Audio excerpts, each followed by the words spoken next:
Ieri, 9 marzo, nell'ambito del programma Marzo Donna 2025 del Comune di Venezia, si è tenuto un evento voluto dalla consigliera della municipalità Lido Pellestrina, portavoce eletta Marina Ferraguna, per celebrare la donna attraverso lo sport con uno street workout.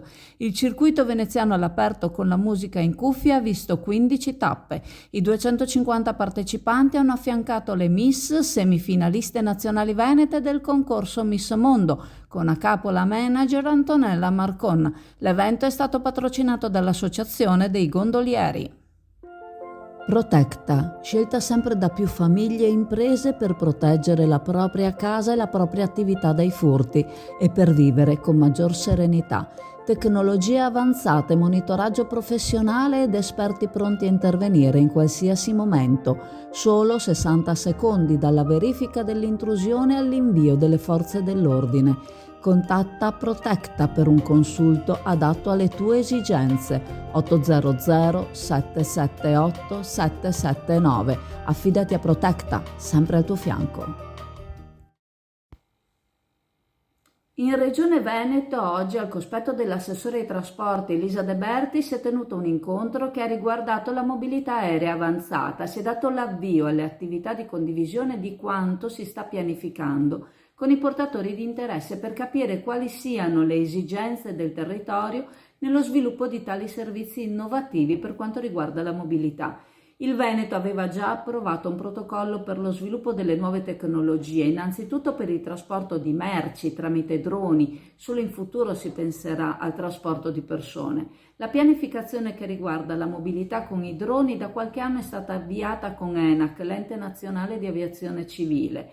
Con ENAC e con SAVE è stato sottoscritto un accordo di collaborazione per la redazione di uno strumento per riconoscere il fabbisogno in materia mobilità aerea avanzata. L'incontro odierno ha permesso alla Regione di incontrare gli enti istituzionali, quindi la città metropolitana, le province e i comuni capoluogo e altri stakeholders, per capire quali siano gli effettivi bisogni del territorio per procedere con lo sviluppo di nuovi servizi di mobilità sia per il trasporto merci che passeggeri. La sinergia con ENAC e SAVE ha portato un gruppo di imprenditori veneti ad investire, anche tramite SAVE, in un progetto sperimentale che nell'aeroporto di Padova utilizza droni a idrogeno per il trasferimento di merci sanitarie, un fiore all'occhiello a livello nazionale, ha aggiunto la vicepresidente De Berti. L'auspicio è che le attività che stiamo testando diventino nel prossimo futuro un importante elemento di potenziamento della mobilità in Veneto, sia nell'ambito della logistica sia in quello del trasporto di persone, con una visione della mobilità sempre più integrata e sostenibile. Dragster Italjet, motori ad alta prestazione 125, 200 e 300 cc. Telaio fuori dagli schemi con un carattere unico, una guida emozionante, fari full LED, un urban superbike di cui ti innamorerai. Vieni a vederlo da SD Auto, Chioggia, Viale Stazione 36.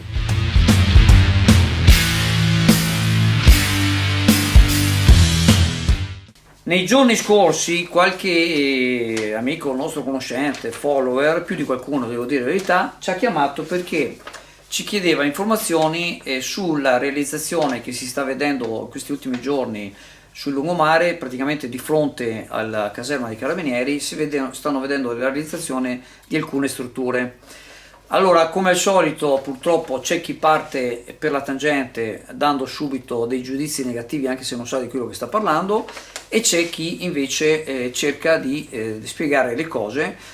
Non dico da un punto di vista sterile, perché io personalmente lo dico, sarò di parte, ma sono contento quando ci sono imprenditori che investono nella nostra città. Questa qua è una mia, non so, è una mia conflitto di interesse, mettetelo con voi, anche se io non ho nulla a che fare, ma io penso che per il paese, la nostra regione, ma l'Italia stessa, che ci sia la possibilità di investire è un vantaggio per tutti. Tra l'altro, se qualcuno si legge qualche trattato economico, vi spiega che il primo moltiplicatore di ricchezza è proprio l'investimento. Detto questo, queste casette che vedete in via di realizzazione e che fanno parte della concessione dello stabilimento Stella Maris non sono destinate alle abitazioni o possono essere vendute, ma fanno parte di tutto il compendio, diciamo, dello stabilimento balneare Stella Maris. Tra l'altro non è arenile, ma è parco attrezzato del lungomare, che è una cosa diversa. Una volta la spiaggia iniziava dai famosi murassi di San Felice, c'era il mare, poi il mare man mano ha riempito la nostra spiaggia, si è allungata, abbiamo una delle spiagge più grandi, più larghe in estensione di tutto il Veneto, e quindi man mano le cose sono un po' cambiate. Quello si chiama piano attrezzato del lungomare, quindi non è arenile, e tra l'altro è demanio, e chi realizza qualche cosa lo realizza in ottemperanza delle leggi. In particolare c'è la legge regionale, la famosa 33, che ha consentito agli operatori balneari di investire sempre nei criteri della famosa Bolkestein, quindi con la massima trasparenza, quindi con un avviso di evidenza pubblica, e chi ha aderito a questi progetti ha investito e ha fatto questo. In particolare vorrei ricordare che questo stabilimento è uno dei più importanti non solo di Chioggia ma del Veneto. Hanno fatto un investimento enorme, e voglio citare appunto il compianto l'imprenditore Gianluca Fasolin, che ricorderete che purtroppo c'è stata una disgrazia lavorando perché voleva tutto in ordine. C'è stata una disgrazia assolutamente imprevista, c'era la famosa palma che è caduta e purtroppo ha perso la vita proprio per lavorare anche di domenica, per fare una cosa bella per lui, per i suoi figli, per la sua famiglia, per la nostra città e anche per il Veneto. E quindi sinceramente adesso, andando a criticare senza neanche sapere di cosa si sta parlando, ecco, tra l'altro è un investimento che è costato tantissimo, e quindi sono anche obbligati a fare questo tipo di investimento, perché per aderire al 33 e quindi avere il numero di anni di concessione come stabilito diciamo dal programma, devono anche finirlo. E quelle 4 costruzioni, da quel che so, sono realizzate, una per come reception e poi è una struttura ricettiva per gli ospiti, quindi una specie di albergo se vogliamo. E quindi è fatto tutto. Vi inviterei anche, noi adesso nel video montiamo alcuni passaggi della struttura dello stabilimento balneare. È bellissimo, hanno fatto una cosa veramente super. Ecco, quindi così in generale, prima di partire a criticare, come abbiamo visto, senza sapere di quello che si sta parlando, ecco, poi se uno dice ma io vorrei la spiaggia libera, tutta spiaggia libera, non vorrei, per carità, ognuno ha le sue opinioni, sono quasi tutte rispettabili, quasi tutte, perché a volte sentiamo cose assurde, però in sostanza se abbiamo uno stabilimento che ha investito, oltre a ricavare, diciamo, di che vivere per la propria famiglia, ci sono i dipendenti, ci sono gli artigiani che ci hanno lavorato, le imprese edili che ci hanno lavorato e tutto quel che ne consegue. Ecco, quindi tra l'altro, ripeto, questo stabilimento ha avuto dei riconoscimenti e dei premi che sono a livello addirittura nazionale, quindi che questi investano su tra l'altro terreno demaniale, perché finita la concessione si va un'altra volta all'asta con la Bolkestein, e se qualcuno offre più soldi può prenderla. Quindi voglio dire, è tutto previsto dalla legge, non è stato fatto nulla di che non vada bene. AF Energia ci trovate in Viale Mediterraneo 135 a Sottomarina, dal lunedì al venerdì 8.30, 12.30, 14.30, 18.30. Offriamo il servizio luce, gas, prezzo fisso, prezzo variabile, telefonia, fibra o ADSL per famiglie, imprese e condomini. Qui da noi potete effettuare anche il pagamento delle vostre bollette a una commissione ridotta di 1,30 €.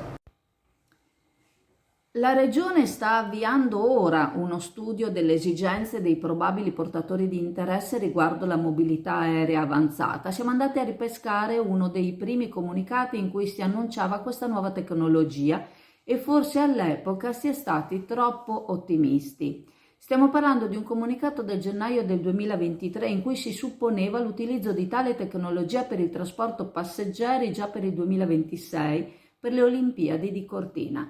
A quanto affermava il sindaco Armelao, il vertiporto di Chioggia avrebbe riguardato il futuro prossimo dei chioggiotti, avrebbe risposto alle carenze croniche della viabilità dovute alla mancanza della ferrovia o di una Romea meno congestionata, una via di collegamento usata per passeggeri, anche residenti, e per il trasporto merci. Non ci sembra essere dietro l'angolo una tecnologia che mantenga tali promesse. Armelau allora ringraziava tutti i membri dell'amministrazione che avevano creduto da subito nel progetto, ma ora le cose stanno ancora così? Nei giorni scorsi l'ex vice sindaco, che ricopriva ancora l'incarico quando è stato diramato il comunicato, non ha adoperato belle parole per accompagnare il progetto del vertiporto. Gli assessori e i consiglieri seduti ancora nei loro scranni continuano ad appoggiare l'idea del vertiporto alle condizioni attuali? Ci chiediamo. Cosa ne pensano i vari Mancin, Griguolo, Dolfin e tutti gli altri della maggioranza del cui entusiasmo si parla? Non ci sembra che di fronte alla proposta fatta da Ivano Boscolo-Bielo, presidente della società Union Clodiense, di ricavare un campo di calcio sull'area destinata a vertiporto, abbia indotto il sindaco a dire il vertiporto non si tocca. Nota bene, su una proposta di circa 2 milioni di euro nessuno in amministrazione ha ancora aperto bocca. Ora che le prospettive di sviluppo sembrano essere molto più lente di quanto non sembrasse inizialmente, e visto che mentre Padova sta sperimentando, Chioggia è ancora nella fase di studio, perdendo di fatto quell'aurea di essere la prima a realizzare la struttura, ha ancora appeal per l'amministrazione la realizzazione di un vertiporto, o l'interesse sta già scemando e dopo la spesa sostenuta per lo studio di fattibilità qualcuno sta cominciando a cambiare idea sulle prospettive attuali e a breve termine? È certo che prima o poi anche Chioggia sarà dotata di un punto dove far salire e scendere i droni, in futuro con passeggeri, nel prossimo futuro con merci, magari sanitarie. Per il momento non riusciamo più a percepire tutto l'entusiasmo che mostrava l'amministrazione verso il progetto. In questi giorni ci sarà questa svendita, questo svuota tutto sulla merce esposta e anche su quello che ho da magazzino. Perché? Perché ci sarà la nuova collezione 2025 che ti farà sbalordire. Dunque in questi giorni potrete approfittare delle promozioni che ho e dunque fare il vostro affare migliore. Però fra qualche settimana arriveranno anche tutti i prodotti nuovi e ci saranno importanti novità. E allora vi aspetto qui nel mio negozio. In questi giorni, appunto, come vi ho detto, farete il vostro affare migliore. Le 1001 notte in Viale Mediterraneo. Vi aspetto. Siamo con Salvagno Rina, consulente finanziaria. Domani terrà il secondo incontro nell'ambito di Marzo Donna, domani martedì 11 marzo alle 17:30 presso la Sala Lampadari del Comune di Chioggia. Secondo incontro in un percorso di educazione finanziaria. C'è stato la settimana scorsa il primo incontro. Racconta. Allora, la scorsa settimana c'è stato il primo incontro dove attraverso questo percorso appunto di educazione finanziaria abbiamo iniziato nel approfondire la base di partenza di un piano, no, finanziario, parlando appunto dell'importanza della gestione del risparmio, di un'analisi approfondita di quello che è la nostra economia giornaliera, e per arrivare poi alla costruzione di un risparmio. Ok? La giornata di domani sarà un proseguio di quello che è stato fatto, è stata fatta la volta scorsa, per cui parleremo di pianificazione finanziaria, come costruire il proprio progetto di vita. Innanzitutto toccheremo l'importanza di capire che cosa vuol dire pianificare in ambito generale, ma poi lo andremo a calzare, questo significato lo andremo a calzare all'interno di una pianificazione finanziaria. Che cosa vuol dire? D'accordo? E andremo poi a vedere come costruire passo per passo il nostro progetto di vita, la costruzione dei nostri obiettivi, anche i nostri sogni, i nostri desideri, attraverso appunto il ciclo della nostra vita. Perché ovviamente in base a un ciclo di vita che prevede ovviamente una fascia di inizio e di fine, andrai a vedere in ogni fase cosa bisognerebbe costruire per poter vivere una vita appagante, felice e soprattutto serena. Vi aspetto, perché vorrei anche precisare, se posso, l'obiettivo per il quale è molto importante seguire un progetto di educazione finanziaria. Abbiamo l'occasione di avere un'amministrazione comunale nel nostro territorio che ha compreso questo tipo di progetto e l'ha reso in atto. Questa è la seconda volta che viene tenuto. L'obiettivo è che una persona che è consapevole dell'importanza di avere una cultura finanziaria è una persona più libera, è una persona che non dipende da situazioni che non possono essere gestite perché non conosciuta, e la cosa più importante, ha il potere di poter scegliere perché conosce. E questo è un aspetto del mio lavoro a cui tengo molto, perché uno degli obiettivi di un consulente finanziario, dal mio punto di vista, è quello di diffondere la cultura finanziaria, perché rende veramente le persone molto più forti, più strutturate a livello finanziario. E io sono contenta di poter dedicarmi alla mia città e a portare la mia esperienza lavorativa a favore dei cittadini di Chioggia. Diciamo che questo incontro è nell'ambito Marzo Donna, però non è dedicato esclusivamente alle donne. No. Diciamo che È un percorso che è trasversale, cioè prende tutti i generi e le fasce di età. per cui invitiamo anche chi non è donna ad Assolutamente assistere sì. a questi incontri, che sono stata presente la volta scorsa e devo dire molto interessanti. Sì, grazie mille, vi aspetto. Buona giornata.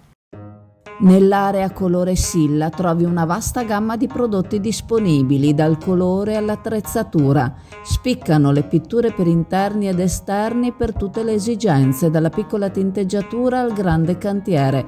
Il personale specializzato è pronto a dare consulenze e consigli gratuiti e ad effettuare sopralluoghi. Per qualsiasi richiesta ed informazione contattare il responsabile area colore Silla, Claudio Fanton, al telefono 041 26 70 217 o alla mail vernici.chi@silla.it. Silla, filiale di Chioggia, via Brondolo 44.